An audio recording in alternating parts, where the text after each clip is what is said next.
SLT within online learning සහ online working සඳහා ඇදහිය නොහැකි data දීමනා GB 30ක් රුපියල් 195යි GB 100ක් රුපියල් 490යි අඩුම මිලට වැඩිම data SLT වෙතින් නව sunlight sakura දැන් දික්කල් පවතින sakura මල් සුවඳින්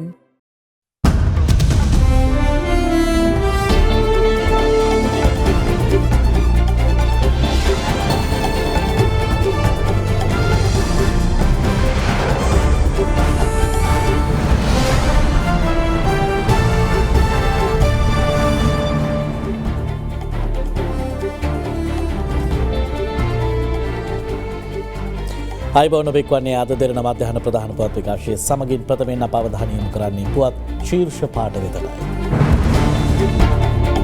පාස්කු ප්‍රහාරයේ වගකීම බාරගන්නේ නම් මලල්ගොඩ කමිටු වාර්තාවෙන් නිදහස් කර තානාපති ධූරයක් ලබා දෙන බව හිටපු ජනපති මෛත්‍රී පූජිත්‍ර පොරොන්දු වුණා. හිටපු ආරක්ෂක ලේකම් හේමසිරි පාස්කු කොමිසමට කියයි. රඳවිය කුමාරගෙන් කුරුවිට බන්ධනාගාර ප්‍රධානියා ඝාතනයට බන්ධනාගාර සැරෙන්වරයෙකුගෙන් සැලැස්මක්. ජාවාරමට සම්බන්ධ රේගු නිලධාරීන් දෙදෙනෙකු අත්අඩංගුවට. රනිල් මංගල අනුර ඇතුළු පිරිසක් දේශපාලන පරිගණින් ගැන සොයන ජනාධිපති කොමසම හමුවට. අන්තර්ජාතික වෙරළ පවිත්‍රතා දිනය වෙනුවෙන් ජාතික වැඩසටහනක්. පරිසර සංවිධාන මනුෂ්‍යත් දෙරණ එක්වදියත් කළ ක්‍රියාන්විතයට අග්‍රාමාත්‍යවරයාත් එක්වෙයි. කොවිඩ් නිසා පාළුවට ගිය ගෝල්ඩන් මයින්. ඇල්කොහොල් අඩංගු හෑන්ඩ් සැනිටයිසර් භාවිත කරන්න. ලෙඩ රෝග ඇති කරන විෂ බීජවලට එරෙහිව සටන් කරන්න. හඳුන්වා දීමේ මිල රුපියල් 350යි.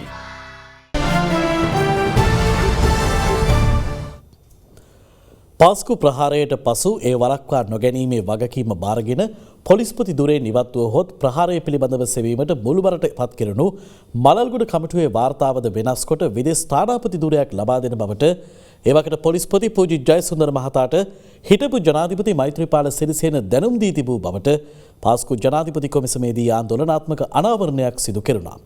සාක්ෂි ලබා දුන් හිටපු ආරක්ෂක ලේකම් හේමසිරි ප්‍රනාන්දු මහතා මෙම සිද්ධිය අනාවරණය කරමින් වැඩිදුරටත් සඳහන් කළේ ප්‍රහාරයට පෙර රාජ්‍ය බුද්ධි අධ්‍යක්ෂ විසින් හිටපු ජනාධිපතිවරයා දැනුම්වත් කරන්නට ඇතැයි තමන් විශ්වාස කරන බවයි.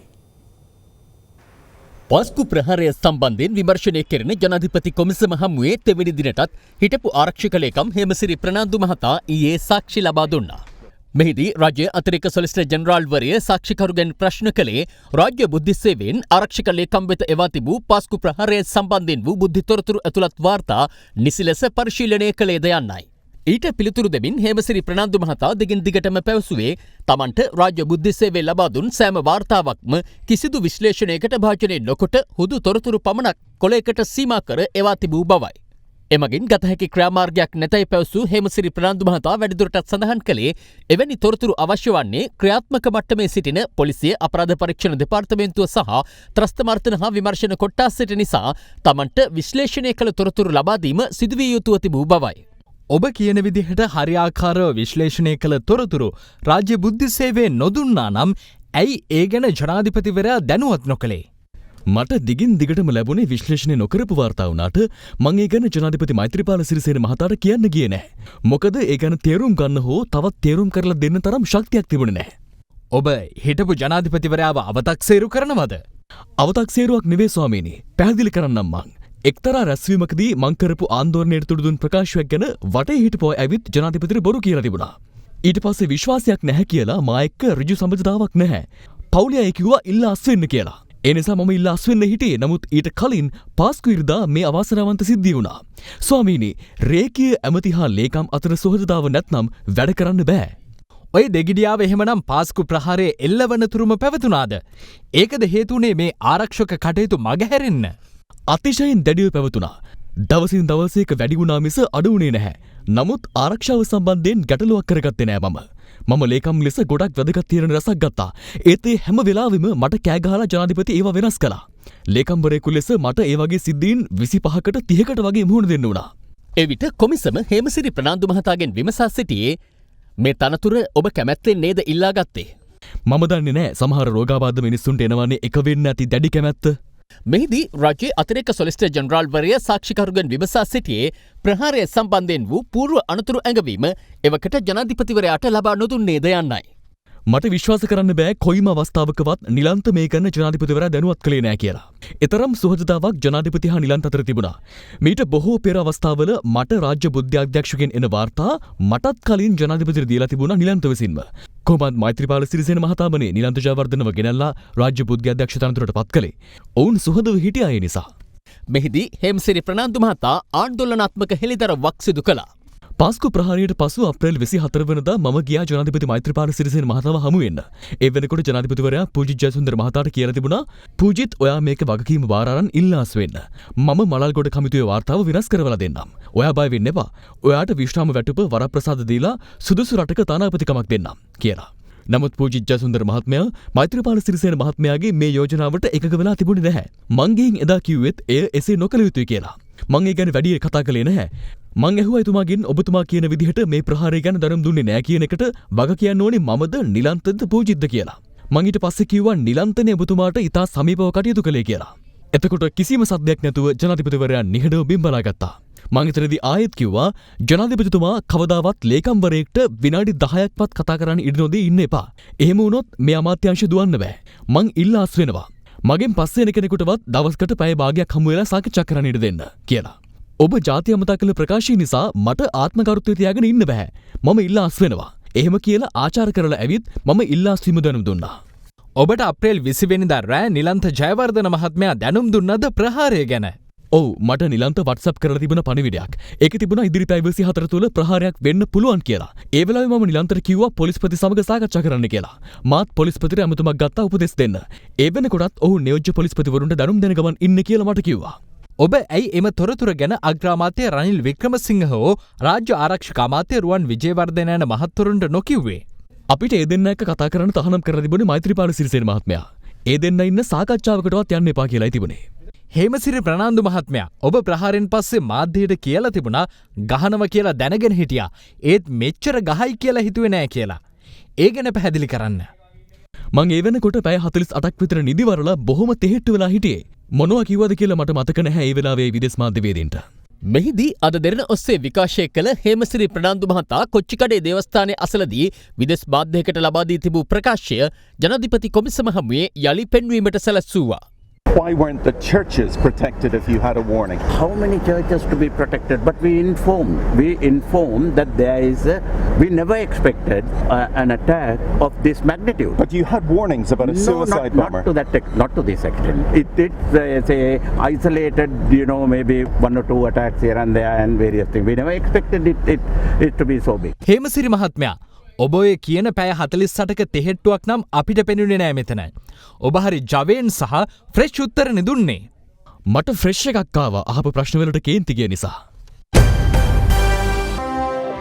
සෙලාන් බැංකුව සුහද හදක් ඇති දේශීය බැංකුව. කුරුවිට බන්ධනාගාර අධිකාරී ධම්මික දසනායක මහතාව වෙනත් බන්ධනාගාරයේ රැඳවියෙකුගේ මාර්ගයෙන් ඝාතනය කිරීමට එහි සැරයන්වරයෙකු කුමන්ත්‍රණයක් ක්‍රියාත්මක කර තිබෙනවා. ඒ සම්බන්ධයෙන් විශේෂ පරීක්ෂණයක් ආරම්භ කරන බවට කුරුවිට පොලිසිය රත්නපුර ප්‍රධාන මහේස්ත්‍රාත්වරයාට කරුණු වාර්තා කළා. කුරුවිට බන්ධනාගාර අධිකාරීවරයා ඝාතනයට බන්ධනාගාර සැරයන්වරයා කුමන්ත්‍රණය කරත්තේ වෙනත් බන්ධනාගාරයක් තුළ සිටින පාතාල ක්‍රියාකාරකම් වලට සම්බන්ධ රැඳවියෙකු මාර්ගයෙන් හෙරොයින් ජාවාරම් කරුවන් සහ පාතාල ක්‍රියාකාරීන් හා සම්බන්ධව කටයුතු කිරීමේ චෝදනාව මත අදාළ සැරයන්වරයා කුරුවිට බන්ධනාගාරයේ සිට පල්ලේකැලේ බන්ධනාගාරයට මෙවර විටත් ස්ථානමාරු කර සිටින අයෙක් බවයි පොලිසිය පවසන්නේ.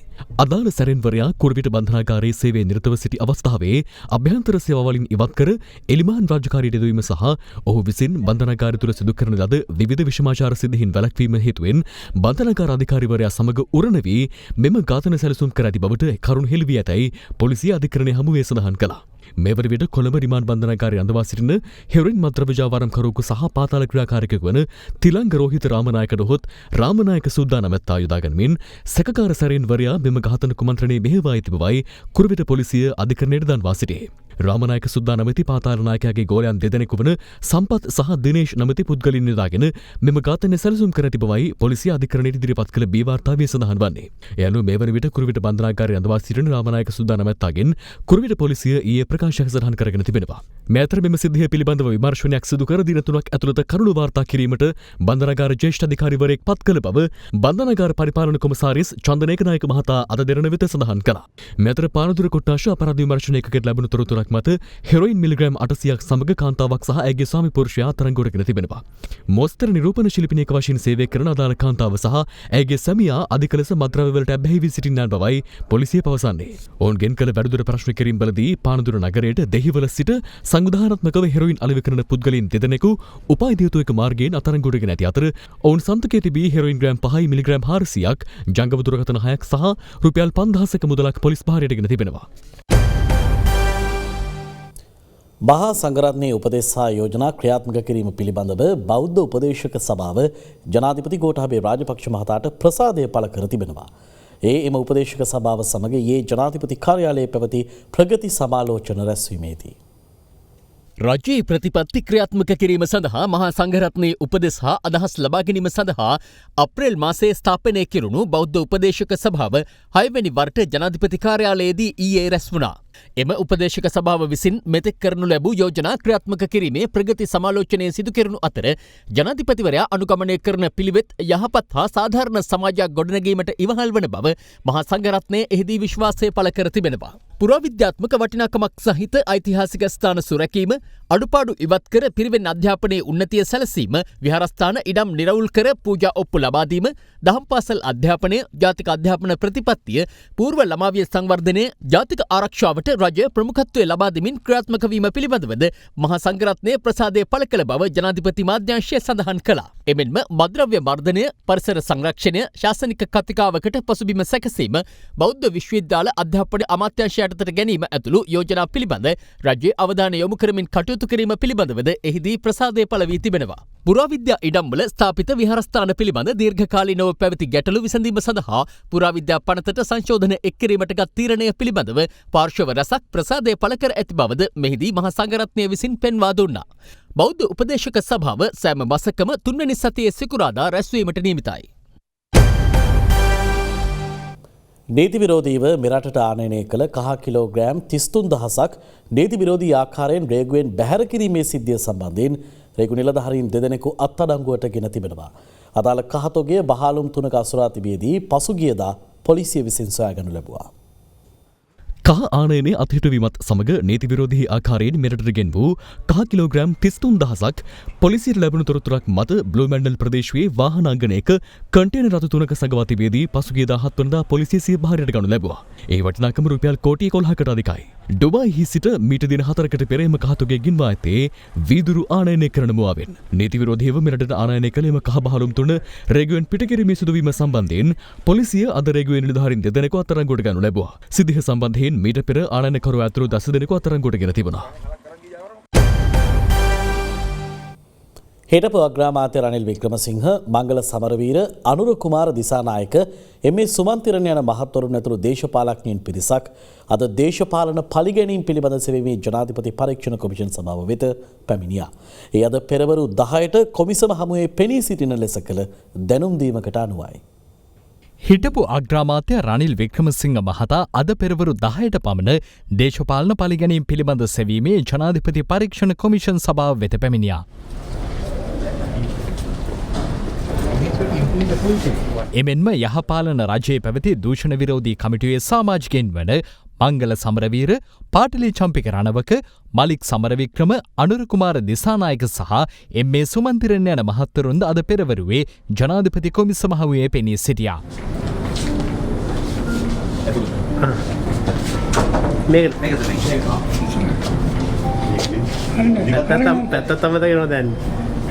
රවුෆ් හකීම්, ආර් සම්බන්ධන් සහ සරත් ෆොන්සේකා යන මහත්වරුන් අද දිනේ ජනාධිපති කොමිසම හමුවේ පෙනී සිටීමට නියමිතයි. දිවිනැගුම හිටපු අධ්‍යක්ෂ ජනරාල් කිත්සිරි රණවක මහතා විසින් ඉදිරිපත් කළ පැමිණිල්ලකට අදාළව වග උත්තරකරුවන් ලෙස නම් කළ ඔවුන්ට අද දිනේ කොමිසම හමුවේ පෙනී සිටින ලෙස දැනුම් දී තිබෙනවා. ප්‍රකාශ ලබාදීමෙන් අනතුරුව උදෑසන 11:30ට පමණ හිටපු අග්‍රාමාත්‍ය රනිල් වික්‍රමසිංහ මහතා, එම්.ඒ. සුමන්දිරන් මහතා සහ අනුර කුමාර දිසානායක මහතා කොමිසමෙන් පිටව ගියා. අද තිබුණු විභාගයට අදාළ ඩොකියුමන්ට්ස් තොරතුරු අපිට ලබා දෙන්න කිව්වම අපි කරා.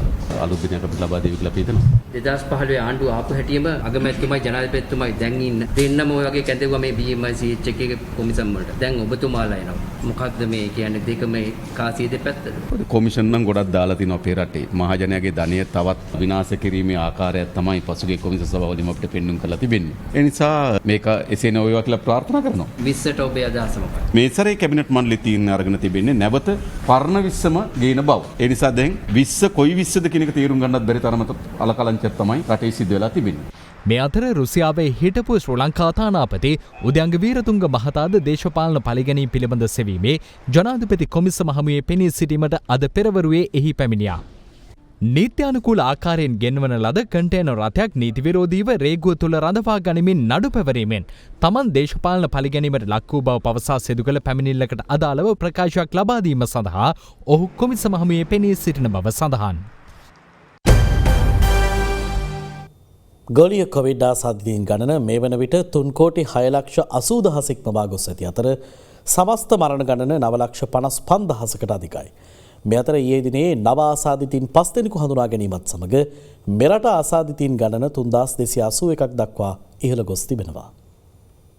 විදෙස්ගතව සිට මෙරටට පැමිණි තවත් පුද්ගලයින් 5 දෙනෙකුට COVID-19 ආසාදනය වීමත් සමග මෙරට සමස්ත රෝගීන් ගණන 3281 දක්වා ඉහළ ගියා.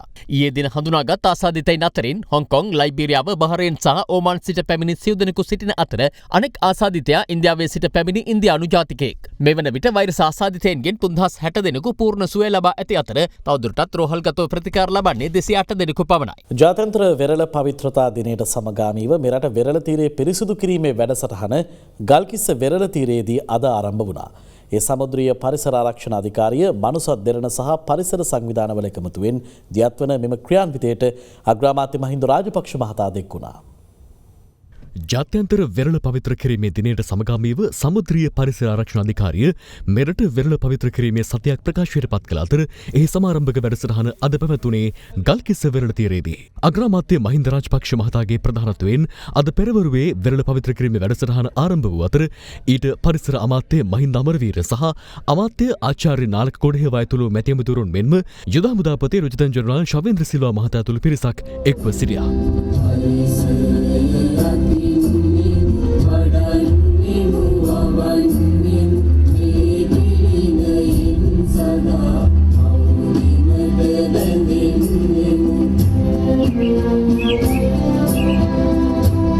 සමාරම්භකෝත්සවයෙන් අනතුරුව අමාත්‍යවරුන්ගේ ප්‍රධානත්වයෙන් වෙරළ ශුද්ධ පවිත්‍ර කිරීමේ කටයුතු ආරම්භ වුණා.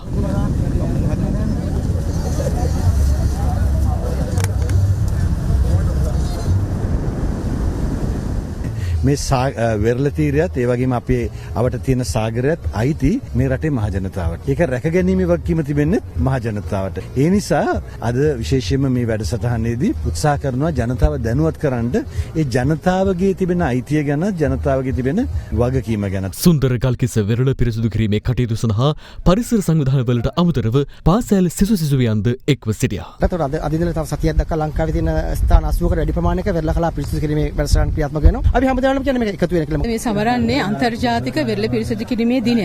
මේ දිනයේදී සමස්ත ලෝකවාසීන්ම තම තමන්ගේ වෙරළ තීරණයට එකතු වෙලා එහි කුණු කසල අපද්‍රව්‍ය එකතු කරලා ඒවා ලේඛනගත කරලා යම්කිසි වාර්තාවක් හදනවා. ඉතින් ශ්‍රී ලංකාව විදියට අපිත් සමස්ත සමාජයට පණිවිඩයක් ගෙන යන්න හැමෝම පරිසරය ගැන සංවේදී කරන්න, සාගරය ආරක්ෂා කරන්න පෙළඹීමක් ඇති කරන්න එක තමයි අපි අද මේ දිනේ මේක මේ තරම් උත්සාහකාරයෙන් සිද්ධ කරන්නේ. අදින් ආරම්භ වන වෙරළ පවිත්‍ර කිරීමේ වැඩසටහන දිවයින පුරා වෙරළ තීර රසකදී දින 7ක් මුළුල්ලේ ක්‍රියාත්මක කිරීමට නියමිතයි. සමස්ත පවිත්‍රතා වැඩසටහන සඳහා අනුග්‍රහක දායකත්වය දක්වන්නේ මනුසත් දෙරණයි.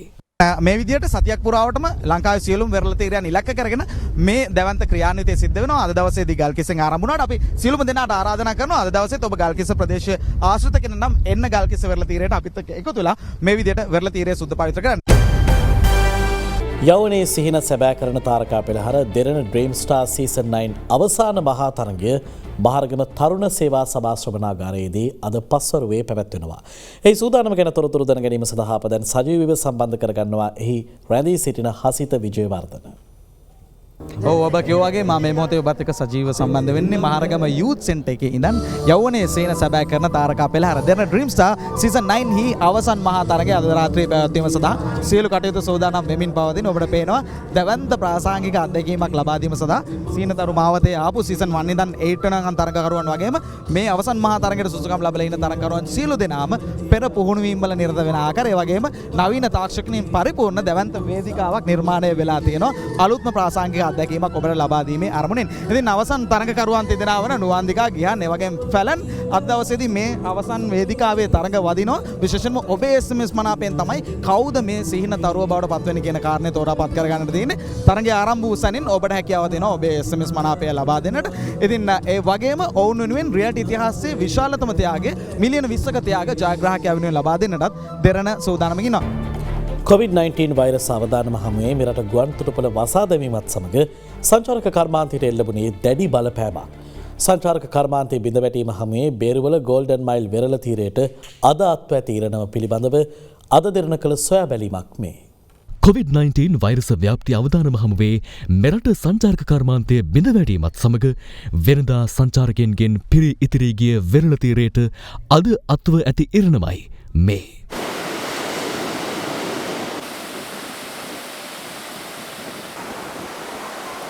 කලක් තිස්සේ ප්‍රදේශවාසී පවුල් 2000ක පමණ ප්‍රධාන ජීවනෝපාය වූයේත් වෙරළ හා බැඳුණු සංචාරක කර්මාන්තයෙන් උපයා ගන්නා ආදායමයි. උද්ගත වැති තත්ත්වයේ හමුවේ අද වන විට ඔවුන් සියල්ලන්ගේම ජීවනෝපාය ඇන හිට තිබෙනවා.